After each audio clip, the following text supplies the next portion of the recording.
Hello everyone, welcome back to 2A News with Craig DeLuz. I am your host, Craig DeLuz, and we are here at NRA 2026, their annual meeting and exhibits, having a good time, meeting new friends, as well as hanging out with some old friends. And with me, I have a gentleman who is from a program that has been on the show before, the folks that you know very well, but I haven't had him on the show before.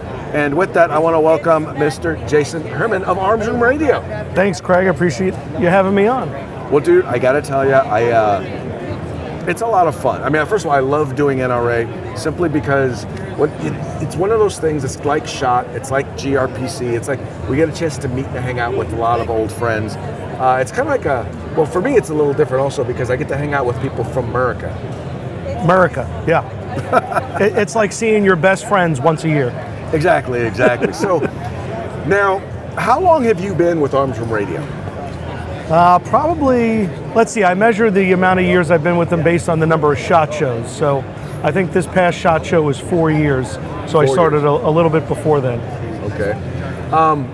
What got you interested in doing Second Amendment radio? Well, Mike is a very dear friend of mine. We knew each other beforehand. They had a lawyer on the show for many years who actually started the show with Mike and Earl. He retired. He's doing other things. He's involved in trying to get some of these forced reset triggers to market. So he's busy. And then Mike asked me. Mike, I'm a lawyer by trade. Mike knows that on top of that, I'm a constant advocate for constitutional freedoms. I'm a constitutional absolutist. And he asked me one day to come on the show because there was a couple of big cases that had started to wind its way through the various courts. I said, sure, I'll do it. I have a face for radio. And I said, well, don't you want to find a lawyer that is smart and articulate? He goes, I looked for one, so I couldn't find him, so it's you. So that sounds like Mike. Yeah, of course. So I started to do that. I started to do it, and I started to do it more frequently. That actually morphed into something I think much more profound. I have 5 kids, and they are, like a lot of kids are these days, addicted to social media. They get their news in 30-second increments. So they think they know a lot, but they don't know anything. Yeah. And they think they're nuanced, but they're not. They think they're subtleties, but they're not. And so I also have, because I'm from New York, I also have a lot of friends and family that still live up there. And if you live in New York and you're there longer than 5 minutes, you don't think the Second Amendment exists. No, you are 100% correct. Well, it's kind of like that in California too. It's like right. I always say this: it's a right, but it's not a right.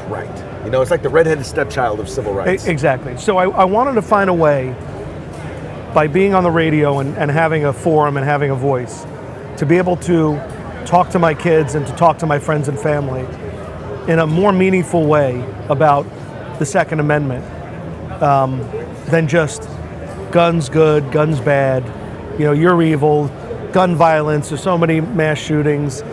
Because the truth of the matter is that while the Second Amendment does protect your right to bear arms, the Second Amendment and your ability, and every American's ability to enjoy that unfettered, uninfringed, is much more. It's not just about guns, right? It concerns guns, but it's about the larger issue of when can the local, state, and federal government infringe upon a core principle of the founding of this country that the founders thought high enough to make number 2. Right. They didn't. It wasn't random. Right. They didn't throw the Bill of Rights onto a table and go, what do you think should be number 1? Obviously, it's one of the most important principles that founded this country, and I wanted to find a higher and better way to discuss it with my children and my friends and family. It's funny. I never thought I would be quoting Dave Chappelle, but he said, the First Amendment is first for a reason, and the second is in case the first doesn't work out. or as I like to tell my friends, that the Second Amendment guarantees the free exercise of all the rest of them. Oh, it's hard to get people to truly understand that and how important the Second Amendment is, because it's the first, it's I always say this, because it's the redheaded stepchild of our civil rights, it seems the easiest or the one they are most likely to start to infringe. And what I explain to folks is, as soon as they infringe on that right, and they successfully do so, that opens the door to everything else. And I don't think anything exemplifies that more than red flag laws. Absolutely. You know, it's one of those laws, Craig, that when you talk about it to someone who's independent or a reasonable person, they're like, well, that sounds like a good idea. But then when you really dig into the red flag laws that both exist in this country and that have been proposed, what you really find out is, without due process of law, they can take your property. Without due process of law, if you live in a home with somebody who the government may want to deprive, they could take your property. Right. And there's not a single other thing in our public life with regard to our freedom, with regard to our property, that suffers that same fate. Yeah. But the problem you have is, it's a Trojan horse. It sounds reasonable. We want to get guns away from crazy people. The problem is that they do it without giving you an opportunity to be heard. Right. And I'm sure you know this. Once the government takes your firearms, you don't get them back. Oh yeah, no. When I was with FPC, we actually did a study, and what they found in California at the time was, this was back in 2018 or 20. It was like around that time. What they found was that, so they've taken your guns, you've gone to court, they've determined that they shouldn't have taken your guns, you should get your guns back, right? 80% of the time in that case, they don't get their guns back. And I haven't looked at the studies across every single state, but you can take the most gun-friendly jurisdictions. And I'm going to say Florida because that's where I'm from, although Florida is not the most gun-friendly state, but it's a friendlier state than a lot of other places. They don't give you the process to civilly get your guns back. You have to essentially sue the government to get them back, and there's not a big groundswell to get these firearms back in the hands of people. Well, and here's the deal: it's not a criminal situation; it's civil. So you don't get legal representation. Correct. Right? You have to pay for your own lawyer, and a lot of times that ain't cheap. A lot of times it will cost you more. Well, I guess depending on how many guns you have, it will cost you more to get your guns back. I mean, to get an attorney, than it would for you to just go out and just replace all your firearms. No, that's absolutely correct. I mean, if we want to sort of get to the nuts and bolts of it, even if you find a lawyer that wants to do this even part-time just because they understand how important it is, you're talking about hundreds of dollars an hour. Yeah. And that's a discount. Right. And there's no guarantee of success. Not only is there no guarantee of success at the trial level, Craig, if for some reason the trial courts refuse to give you your guns back, in Florida, the government and you have an automatic right to appeal. And now you have to hire an appellate attorney, and that's a different bag of tricks. And by the end of the day, if it's going to cost you, let's just call it very conservatively, $10,000. If we're talking about 1 or 2 firearms, you can go buy whatever you want if you're going to spend 10 grand. Right, exactly. But anyway, so that's what's so frustrating about it is, and the thing is that all of that, you can explain all of that to an anti-gunner. They don't care. They really don't care because they choose not to exercise that right, but they have no problem in prohibiting you from being able to exercise that right. Correct. There's been this trend in the country, especially over the last 10 years, and I know we're talking about guns, but it extends to other areas. Like, and I'm just going to deviate very briefly. Take the pronouns. It's not enough that I want to use different pronouns. Is that the government should require you to use the pronouns that I want you to use, and we see the same thing. We see the same thing in the Second Amendment. I have a feeling about the Second Amendment, and it's one thing for me to feel a certain way. Mm-hmm. Right? I don't want to own one. You don't have to. The free exercise also includes the ability to not exercise it. Right. But if I don't want to, then the government has to have you adopt my position. Well, exactly. But unfortunately, that is how as I refer to it, the neo-Marxist thing is they want you to comply. What they want is compliance. They want to tell you and order you to talk the way they want you to talk, to read the stuff they want you to read, to live where they want you to live, to eat the things that they want you to eat. And what I appreciate about a lot of Second Amendment media is it's not just about guns. It's about liberty and freedom and the understanding that, when you talk about civil rights are not these special things, special rights for special people, right? Special privileges for special people if you're the right gender identity, race, political viewpoint, right? It's the rights that are due to each and every one of us, and their civil rights are things not given by government but granted by God. We all have them. The Bill of Rights just is a statement to the government. You don't get to mess with these. And the funny thing is, Craig, there's a disconnect in the world right now, especially in America, especially amongst these neo-Marxists and communists, where they're very sympathetic to the cause in Iran. They're very sympathetic for a long time to the cause of the long-suffering people in Cuba. But the reason that there is not a popular uprising in places like Iran and Cuba is because not only have they been deprived of any semblance of civil rights, they've been deprived of the right to defend themselves, not just from criminals and from each other, but more importantly, from their oppressive government. And I ask you, and I know what the answer is going to be, but if Iranians had the broad right to bear arms, keep and bear arms, just like the Cuban people did, we'd be living in a completely different place right now. Oh yeah, well that's the first thing that despots do, is they come in and they seek to disarm the populace. There was a young man, he was of Slavic origin, I don't remember which country exactly, I think he was Ukrainian, but I remember he was talking about, he said, he was talking with his grandfather, who was there when the Soviet Union came in. They said the first thing the party did was they came in and they said, well, we want to take your first they wanted to know the firearms that you own. We need the information, it's for the good of the party. Then they came in and they said, okay, well now we're going to confiscate your firearms. It's for the good of the party. And then they came in and they took their stuff and they said, it's for the good of the party. And that's really what it is. The first thing that they do is they disarm you. Once your ability to fight back against a tyrannical government is gone, then everything else is gone.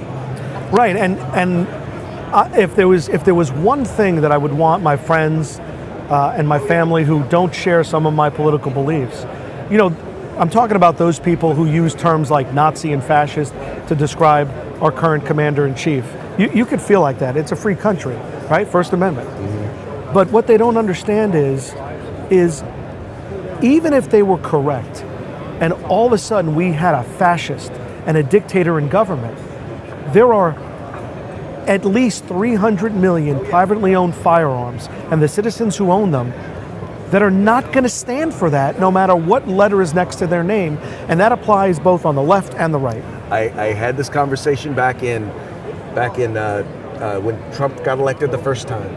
I said, if everything you say about Donald Trump is true, do you really want a Donald Trump government to be the only ones with firearms? And everyone's like, okay, you got a point. But then there's this disconnect. There's no follow-through. Right. Well, exactly, because if you take everyone's firearms, then who's going to stand up to them? Right. Because, anyway. Tell me why, this is something that's good. So, a lot of people don't understand that when I talk to them about, like Second Amendment or 2A or gun rights, or even just the gun media. As a part of the media, the Second Amendment media, the gun media, why shouldn't people just trust the regular media or even conservative media with news on the Second Amendment and firearms? Why have a special set aside for guns and gun rights? Well, that's a complicated question, which I'm going to try and distill with a couple of points. The first one is that the legacy media, what we refer to as legacy media, the big three networks, New York Times, Washington Post, the papers of record in the communities that we're familiar with, they long ago abdicated their their ability to be truth tellers. You still have some in there, and you can find kernels of truth, but now it's simply, they're simply apparatuses for a particular party and a particular viewpoint. When it comes in particular to guns, the party line in the legacy media is guns kill, guns are bad, and they're trying to echo the neo-Marxist communist line, which is anything we can do to stigmatize a gun or the exercise of a firearm, exercise of possession of a firearm, we're going to do because we want to disarm the population. It's exactly what you said. Yep. Now, there's a second part to your question, which is we do have conservative media here. They don't necessarily focus on the things that we focus on, right? We're hyper-focused on it. And I think that the legacy media has done an excellent job of planting that poison pill, even in the most conservative of media, where guns are a toxic conversation. If I can give you a very quick example of the state that I live in. You know what, I live in Florida. Yeah. For the last 10 years, we've had a supermajority of Republican rule. For those that don't know what that is, that means that the Republicans can literally pass any piece of legislation they want without a single Democrat. They have a veto-proof majority. I know. By the way, I'm on the other side of that. Yeah, I know. I guess you would call us super minorities in California. But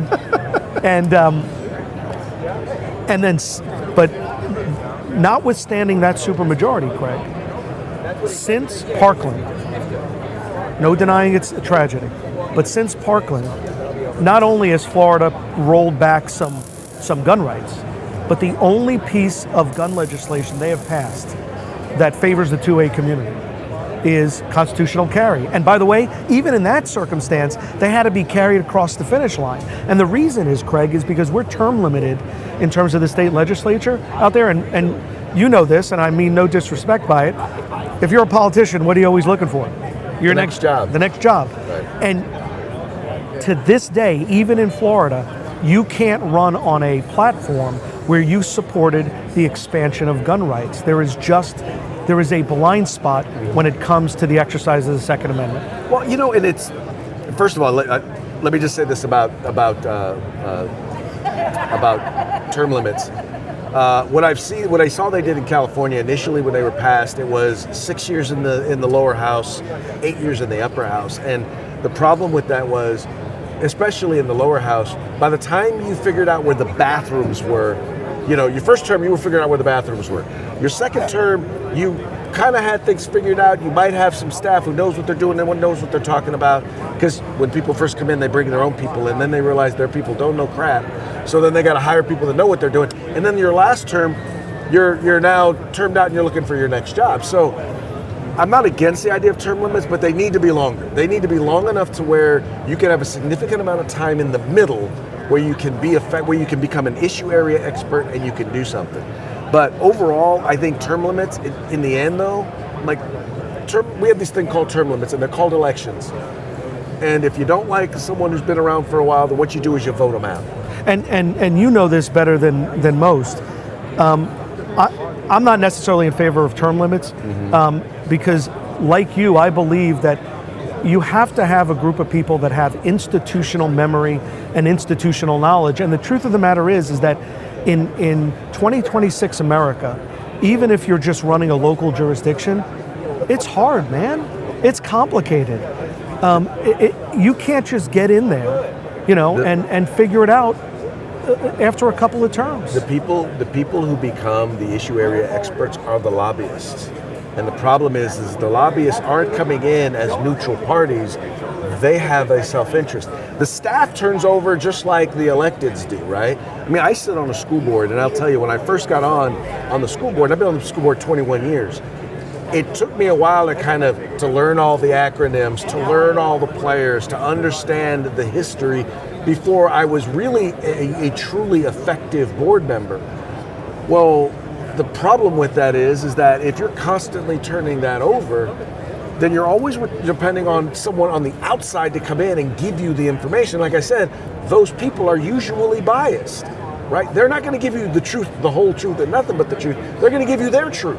You know, Hamilton in the Federalist Papers wrote very eloquently about how not everybody was fit to run and rule, and serve, not rule, serve. And when he wrote that, it's often been interpreted as he was favoring, landowners. And that's true to a certain degree, but as we've now had nearly 250 years of this experiment in self-government, he turned out to be more right than he actually knew. Yeah. Not everybody. I mean, listen, it's great. It's a great talking point. Let's get an outsider in there. They're not part of the swamp. They're not part of the bureaucracy. The truth of the matter is that not everybody should be serving in a legislative or an executive capacity. Right. And not just like an individual because of intelligence or because of education. They shouldn't be doing it because you can't tell me that if somebody took your spot tomorrow on the school board, that they would be able to serve their community as effectively as you are after nearly, more than 2 decades. Right.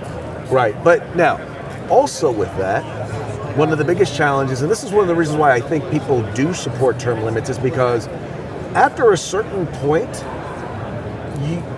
some people, a lot of electeds, it starts to just become rote. It's like you're no longer bringing anything new or significant to the table. You're just part of the process. You become part of the machine. And I think that a true leader recognizes that, you know what, I really don't have anything new to offer. I'm not really bringing anything new or innovative to the table. In other words, I'm not making a difference. I'm now part of the problem. I'm part of the bureaucracy that's keeping positive change from happening. And the problem is you don't get folks who do that. You literally have people who are 80 some odd years old and they're in the way of progress. But do you know what has really amplified the problem of these legislators and leaders that won't leave?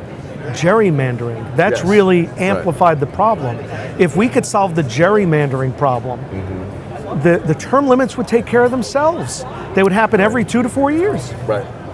Well, and the other thing is, and I hate to say this, but the other thing is, I mean, we have access to more information than any generation before us, but we are the most uninformed generation when it comes to, one, how our civil government works. I mean, most people cannot tell you who their school board members are. They can't tell you who their legislative representatives are.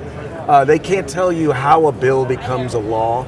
They can't tell you. There's so many things that they just flat out do not know. And the worst part is, and then that's not even getting into the specific issues. I mean, we literally have politics that are driven based on emotion and anger, and which I think is also the reason why we're a lot less civil when we talk about politics. You know, one of the biggest crime stories in your state over the last several years was the attack on Paul Pelosi.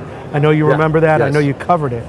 The point that I think the mainstream media never made, and even conservative radio, and even our brothers and sisters here never made was, we studied that on our show. We really studied not just what happened, but the police response and the response of 911. And I'm sure you know this, but for leaders like Nancy Pelosi, even when she's at her home in San Francisco, there's a bank of videos that is in DC. There's somebody watching, the people in the presidential line of succession. When the 911 operator got called by Paul Pelosi, if you go back and listen to it, you realize that the 911 operator had no idea who Pelosi was, even though he and she were living in their community. And then the police response, which left a lot to be desired, you can go study it. It's not an opinion that I have. It's professionals who study this. And here's my point, Craig. When you have 911 operators who don't know who their elected leaders are, she's in the same community as a woman who is third in line. Right. That's number one. When you don't train your police, when you don't teach civics in your grade schools and high schools, and then you make it difficult to buy and possess a firearm, that's tyranny, brother. Yes. That is tyranny, which is the exact thing that the founders sought to prevent by having the Second Amendment. Well, and that was the thing. So, The reason why they originally wanted landowners was because they recognized if you're a landowner, you have skin in the game, right? You're someone who's made the decision that I want to be a productive, I want to produce something, right?